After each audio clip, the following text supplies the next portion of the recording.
Petersburg police preparing to pull dozens of officers off the streets. They have to do it to meet the new school security mandate now. That's right. And all new at 6, ABC Action News reporter Sarah Hollenbeck shows us where those officers will be coming from.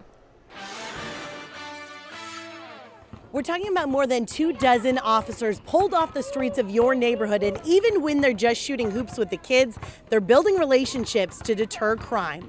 I worry about my kids' safety every single day. Suzanne Foley is delighted her daughter's elementary school will get its first school resource officer this fall. I have to feel comfortable sending them to school and knowing they're okay. St. Pete preparing to quadruple the number of school resource officers, adding one to every school and an extra officer at Gibbs and Northeast high schools. But it comes at a price. Those 33 extra officers pulled off the streets. If they cut that, I think there might be more gang activity and things like that. The police department eliminating the entire gang unit and more than half of the community policing staff.